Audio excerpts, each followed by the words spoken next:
აღმოჩნდა, რომ ეს აუცილებელია. ოჯახები გადაგებენ ეს ტრადიციები, რომელიც ჩვენ გვაქვს და განახორციელებს უახლოესი. ეს არის ოჯახში ძალადობა. ეს არის პრობლემა, რომელიც ჩვენ საზოგადოებაში არსებობდა, არსებობს და ჩვენ სპორტსმენებთან ერთად შევიკრიბეთ, რათა უარი განვაცხადებოდან წამოსული ეს იქნება სპორტთან დაკავშირებით. აი შევეცდებით რომ სპორტულ ღონისძიებებზე გამოყენება თქვა სლოგანები. დღეს სპორტის სამინისტროში შევიკრიბეთ იმ ფაქტთან დაკავშირებით, რაც უკანასკნელ დროს გახშირდა საქართველოში, ეს არის ოჯახური ძალადობა, ქალზე ძალადობა, რაც მეტად გამაფიქრებელი ფაქტია.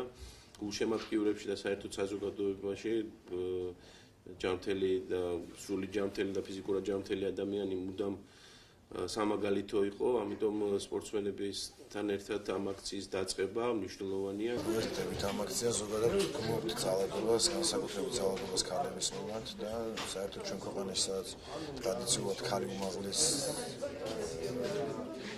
და იყო აყვანილი რაღაც პატივისცემის რაღაც ქალის კულტი იყო სულ ძალიან ცუდი ფაქტები რაღაც დაფიქსირდა ამ ბოლო ხნის განმავლობაში და რა თქმა უნდა ჩვენც ვერთებით ამ აქციას და ყველანაირად გვერდზე ვდგევართ სამინისტროს და რაც შეგვიძლია ყველაფერს გავაკეთებთ.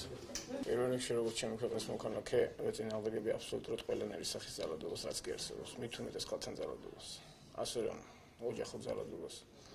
რაც უფრო მეტი ხალხი ჩაებევა ამ აქციაში, მით უფრო კარგია. მოუწოდებ უფრო ეს ვალია ჩვენი ქვეყნის მამაკაცების.